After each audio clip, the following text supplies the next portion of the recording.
नमस्कार दोस्तों, मैं मनोज राठौर अपने साथी आकाश शर्मा के साथ आपका स्वागत करता हूं। आज हम आपकी मुलाकात करवा रहे हैं आदरणीय पंडित श्री लोकेन्द्रनाथ कौशिक जी से। नमस्कार। सर से हम बहुत सारी बातें करेंगे जैसे हमारा तरीका है, और बहुत कुछ आपको जानने को मिलेगा उनके विषय में। तो आदरणीय कौशिक जी अभिनेता भी हैं, निर्देशक भी हैं, रंगकर्मी भी हैं, लोक नाट्य से भी आपका बहुत गहरा लगाव है, और बहुत सारे पुरस्कार भारत सरकार के द्वारा, उत्तर प्रदेश सरकार के द्वारा आपको मिल चुके हैं। और जो भी आधे पौने घंटे का समय है वो आपके व्यक्तित्व के विषय में बताने के लिए बहुत कम समय है, मगर फिर भी हम कोशिश करेंगे कि ज़्यादा से ज़्यादा हम दादा से जानकारी दे सकें, ताकि हमारे दर्शकों के, खास तौर से हमारे युवाओं के वो चीज़ काम आ सके। पंडित लोकेन्द्रनाथ कौशिक जी को प्यार से सभी लोग, ख़ास तौर से जो नाटक से जुड़े हुए लोग हैं, वो दादा कहते हैं। तो आइए मिलते हैं, बात करते हैं रंगकर्मी, अभिनेता, निर्देशक श्री पंडित लोकेन्द्रनाथ कौशिक जी से। नमस्कार सर। नमस्कार। हमारे चैनल पर हमारे दर्शकों की ओर से, साथियों की ओर से सबसे पहले तो आपका स्वागत है। आपका भी है। और बात यहीं से शुरू करते हैं, फिर बात आगे बढ़ेगी, फिर धीरे धीरे हम आपके पुरस्कारों पर और जो भी मथुरा रंगमंच का इतिहास है वो सब भी हम आपसे जानेंगे। तो नाटक को आपने जिया है, उड़ा है, बिछाया है, नाटक के साथ सोए हैं, जागे हैं, रहे हैं। तो अगर मैं पूछूं कि आपके शब्दों में, आपके अनुभव के अनुसार रंगकर्म क्या है, नाटक क्या है, वो थोड़ा सा प्रकाश डालने का प्रयास कीजिए। नाटक जो है समाज का दर्पण है। समाज में जैसा हो रहा है, अच्छा बुरा, अच्छा हो रहा है तो हम उसको प्रोत्साहित करें और लोग अच्छे बने, और बुरा हो रहा है तो उस पर कटाक्ष और व्यंग के नाटक प्रस्तुत कर, यानी समाज को उसका आईना दिखाएं हमारा। हम क्या बुरा कर रहे हैं और क्या अच्छा कर रहे हैं, क्या समाज हित में है, देश हित में है, और क्या समाज और देश की बुराइयां हैं जिसे नहीं करना चाहिए, उससे हमें भविष्य में हमारी आने वाली पीढ़ी को, हमारे समाज को, हमको कष्ट होगा। तो नाटक असल में बहुत बड़ा इतिहास है नाटक का, और इस पे भरत मुनि जी ने लिखा है पंचम वेद के नाम से, भरत जी का नाट्य शास्त्र। और नाटक मूल रूप से कई प्रकार के हैं। जैसे ब्रज की बात मैं करूं तो ब्रज में 2-3 नाटक हमारे पुरातत्व समय से चला रहे हैं, परंपरा से। जैसे रामलीला है, हमारे पिताजी ने की, हमारे बाबा ने की, हमारे बाबा परबाबा ने की, आपके घर वालों ने की, यानी परंपरा से जो चला आ रहा है वो परंपरागत नाट्य हुआ। जैसे रामलीला, एक ब्रज का लोक नाट्य है रासलीला। वो भगवान कृष्ण के समय से प्रादुर्भाव हुआ उसका ब्रज में, और भगवान कृष्ण के महाराज के समय अचानक गायब हो जाने से, यानी एक लीला उन्होंने की, वो घमंड जब हो जाता है ना तो भगवान उनसे दूर हो जाता है, अपने दूर हो जाते हैं। तो गोपियों को ये रास करते करते ये आया दिमाग में कि अरे हम बड़ी भाग्यशाली हैं, कृष्ण हमारे संग, यानी हम नहीं, कृष्ण हमारे संग रास कर रहा है, हम रास कर रहे हैं, कृष्ण का प्यार मिल रहा है हमें। जमुना किनारे पर कर रहे थे, तो भगवान कृष्ण ने देखा इन्हें घमंड हुआ, तो भगवान एक विशेष गोपी जिसको हम राधा जी कहते हैं, श्री राधा जी को लेके वो रास से अचानक लुप्त हो गए। तो गोपी अब विचलित हुई, भगवान कृष्ण कहाँ है, कृष्ण कहाँ है, रोने लगी। अब कृष्ण मिले नहीं। क्या बहुत बड़ी कथा है, पर मैं लोक नाट्य की बात कर रहा हूँ। तो उन्होंने कहा अब कृष्ण मिलेंगे कैसे। तो एक शास्त्र में श्लोक है कि अगर जहाँ भगवान का चिंतन होता है वहाँ भगवान के भक्त और भगवान पधारते हैं। तो गोपी ने सोचा कि भगवान ने जो लीला ब्रज में की वो हम पुनः करें, हम आपस में मिलकर, तो शायद भगवान आ जाएंगे। तो एक सखी गोपी बन गई, 4-5 गोपी बन गई, एक सखी कृष्ण बन गई, एक सखी राधा बन गई, और वो लीला जो पूतना वध का, या कंस मर्दन का जो लीला थी वो आपस में करने लगी। वो हमारा ब्रज का लोक नाट्य है, ब्रज की लोक में मिला हुआ। तीसरा हमारा आता है एक स्वांग, ये भी ब्रज का लोक नाट्य स्वांग है। स्वांग, सांगीत, भगत, ये यहाँ की परंपरा है। पर दुर्भाग्य क्या है हमारे ब्रज का कि बहुत राष्ट्रीय लेवल के, यानी सबसे पहले तो कृष्ण पैदा हुए 16 कलाओं के अवतार, कला की भूमि रही है ये ब्रज। पर और फिर हमारे हरिदास जी रहे, संगीत घराने के बहुत बड़े बादशाह, सम्राट। उसके बावजूद भी ब्रज का कोई घराना नहीं है, ब्रज घराना ही होता। अब मैं देखता हूँ, मैं जाता हूँ बहुत जगह तो मैं देखता हूँ ये ग्वालियर घराना है, ये लखनऊ घराना है, ये बनारस का घराना है। भाई ब्रज का घराना कहाँ है?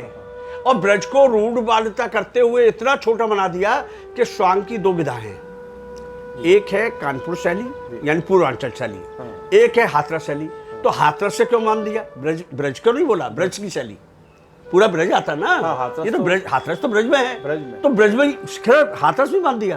तो ये एक रूढ़वादिता और अपने को विकसित करने की बात परंपरा रही। परंतु हम पूरे ब्रज की बात कर रहे हैं। जो ब्रज का लोक नाट्य है स्वांग, बड़ा समृद्ध था, बड़ा समृद्ध था। और जितना उसकी गायकी समृद्ध थी उससे ज्यादा उसका साज जो वादन था, वो नक्कारा, ढोलक है ना, वो गायन।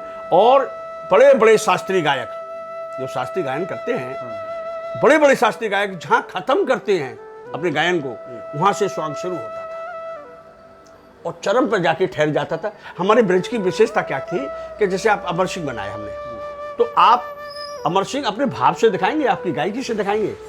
आपका मेकअप या ड्रेस गौण है।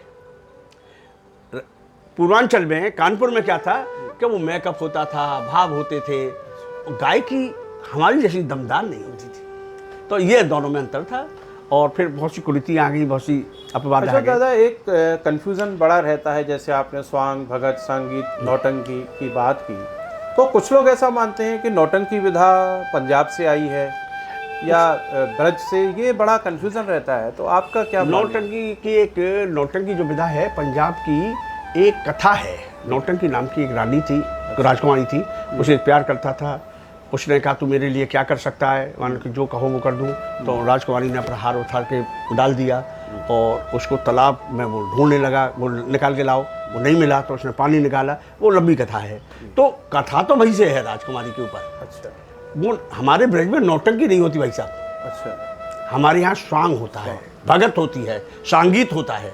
हमारे यहाँ नौटंकी नहीं होती। नौटंकी कानपुर में होती है। तो वो कानपुर शैली जो है वो नौटंकी है। हमारा स्वांग, भगत, संगीत, क्योंकि हमारा जो भी है शास्त्र पे और भक्ति पे आधारित है। मुरध्वज, हरिचंद, जो भक्त पूरनमल है, भक्त ये आलाउदल है ना। तो ये जो अमर सिंह राठौर, वीरता पे, भगत पे, इन पे हमारा आधारित स्वांग होता था और इन पे ही लीला रची जाती थी। और उस पर स्वांग रात रात 2-2, 3-3 रात स्वांग चलता था और अटूट भीड़ आती थी, अटूट भीड़। मैं क्या बताऊं, लाखों लोग। अब अशोक्ति लगेगी आज के समय में, पर वास्तव में सत्य है, क्योंकि वो उसकी साधन नहीं था। रामलीला, रासलीला, स्वांग, यही चीज सब चीज थी। लोग मनोरंजन जिसे करते थे। और बहुत शुद्ध साहित्य, स्वांग में साहित्य की, संगीत में साहित्य की जो गणना थी, साहित्य की जो रचना थी, वो चरम की थी। तो दादा ये तो हमने जाना कि नाटक, लोक नाट्य के विषय में क्या है। परंपरागत नाट्य ये है और आधुनिक रंगमंच है जी। इतना ही अंतर है आधुनिक रंगमंच और परंपरागत स्वांग वगैरह में, जमीन आसमान का। अभी स्वांग, किस गफलत की नींद में रहे चचा तुम सो, और चाचा मजा शराब का तो अब सब मालूम हो, ऐसे बोला जाता था। मैं हालांकि गायक नहीं हूँ। स्वांग में ये सब कहनी थोड़ी है। स्वांग में क्या है, आधी बात हम अपने एक्शन के, अपने भाव के, चेहरे के मोशन से, आंख नाक के भाव से कह देते हैं। जैसे आप मेरे टीचर हैं, मुझे बाथरूम जाना है, सर 1 मिनट, हो गई मेरी बात, कुछ डालोगे नहीं है। तो आधुनिक रंगमंच इन सब चीज से अलग है और बहुत बहुत चरम का है और बहुत शुद्ध है और बहुत स्तुति है। वो तो ये जो है आधुनिक रंगमंच, वो जब तक आपको साधना नृत्य नहीं होगे, उसके लिए चिंतन नहीं करोगे, उसके लिए मनन नहीं करोगे, उसके लिए सोचोगे नहीं, जब तक ये आप पे अपना रस, बरद रस और आपकी भावना को प्रोत्साहित नहीं करेगा। कलाकार तो बहुत है दुनिया में, सभी तो दिलीप कुमार नहीं बन गए। तो कला का जो है वो मरम जो ये तो दादा, ये जैसे आपने आधारभूत उनकी बात की, नाटक की, जैसे रासलीला, रामलीला, फिर आपने स्वांग संगीत की बात की, फिर आधुनिक रंगमंच की बात की, तो जो कहते हैं क्या समानताएं आप महसूस करते हैं और क्या विषमताएं आप महसूस करते हैं? डिफरेंस और सिमिलैरिटी? नहीं, सब में अंतर है, थोड़ा सा। हाँ अंतर है। जैसे रासलीला है वो गायकी के संग संग अभिनय भी चलता है। जैसे रास में यशोदा जी हैं और भगवान कृष्ण को बाल रूप में भगवान लेटे हुए हैं और रो रहे हैं, लेटे हुए रो रहे हैं, कुछ खा नहीं रहे कुछ, उसमें गायकी भी चलेगी। जैसे हमारे ब्रज में, मैं एक बार बताता हूँ, गायकी है रसिया गायकी। रसिया, तो ब्रज में रसिया, ये तो सब लोग जानते हैं पूरे भारत के, रसिया गायकी है कोई, पर रसिया कितने तरह के हैं। हमारे यहाँ ब्रज में 8-10 तरह के रसिया है। जैसे रास का रसिया, अब जशोदा करी कोनी सी ने मार दिनोरी टोना मीरो मचलो शाम सलोना। अब लोग कर रही है, भैया कन्हैया बेटा क्या बात है, और दूध ना पीवे दही ना खावे ले ना खेल खिलौना, और काऊ गोपी की नजर बुरी है मार दियो है टोना, कौन सी ने मार दियो री मछले शाम सलोना। इसमें गायकी भी है, डायलॉग भी, लाला कन्हैया उठ जा बेटा, देख मैं तो माखन दूंगी बेटा। ये अच्छा, ये भी जो शैली है ये रसिया का एक प्रकार है। हाँ, ये रसिया दास का रसिया। दूसरा रसिया है कासगंज का रसिया। अच्छा, अब इसमें क्या है कि पीछे बोलते हैं लोग, कुछ लोग बोलते हैं, एक गाता है पीछे, जैसे होरी खेलन आ गए अरे नंदगाम से श्याम, और रंग में रंग देंगे तेरो तो ये बरसानो, ये पीछे वाले लोग बैठे तो बोलते बरसानो गाम, होरी खेलन आए श्याम, आज हम रंग में बोरेंगे। तो रसिया ये है कासगंजी, छंद है, रसिया है, बहर है, तबीला ही है। अच्छा, हाँ। और स्वांग में क्या है, जो स्वांग में गायकी है। आपने कहा कहाँ से है, कहाँ से, मैं पूछूंगा आपसे कहाँ से आए, कहाँ से, कौन हो, कैसे, कहो क्यों कर पधारे हो, टरेटी कुंज उपवन में कहो किसके सहारे हो। अब आप जवाब देंगे, तो वो भी गायकी में देंगे। मैं आया दिल्ली से रसखान, सुन कृष्ण के सुरमन सुन कान, प्रभु के दरस कराओ, मंदिर के द्वार खोलाओ। तो संवाद जो होंगे वो सब गायकी में होंगे। रास में और रामलीला में डायलॉग भी होंगे, गीत भी होंगे, और वीरता के, जैसे रावण बोल रहा है, अब रावण बोल रहा है किससे, शूर्पणखा से। शूर्पणखा की नाक कट गई है, रावण के पास आती है और रावण से कहती है कि भैया मेरे संग ऐसा ऐसा हो गया। तो रावण को बड़ा क्रोध आता है और रावण पूछता है क्या ताप किसी सुंदर की है, क्या शक्त किसी बलधारी की, जो मेरे सामने खड़ा रहे, क्या हिम्मत अत्याचारी की, जिसने ये घोर कुकर्म किया उसका नाम मिटा दूंगा, टुकड़े तनके करके मिट्टी में उसे मिला दूंगा।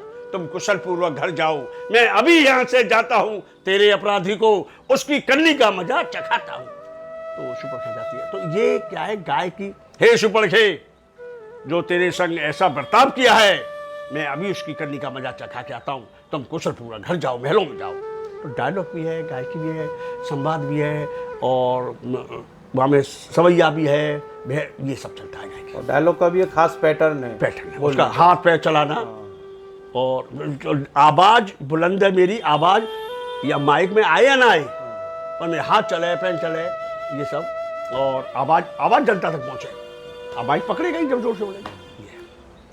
आधुनिक रंगमंच में ये सब नहीं है। आधुनिक मंच में तो आधी बात तो हमारी भावों से निकलेगी, और हमारा माइक पकड़े या ना पकड़े जनता समझ जाएगी। तो वास्तव में आधुनिक मंच है, मैं समझता हूँ भले ही आधुनिक बोलते हो हम इसको, पर आधुनिक जो मंच है वो वास्तव में स्तुति है, जिसकी वंदना करनी चाहिए, पूजन करनी चाहिए, साधना करनी चाहिए। कला तो सभी इसके लिए भगवान कृष्ण की दी हुई कलाएं हैं।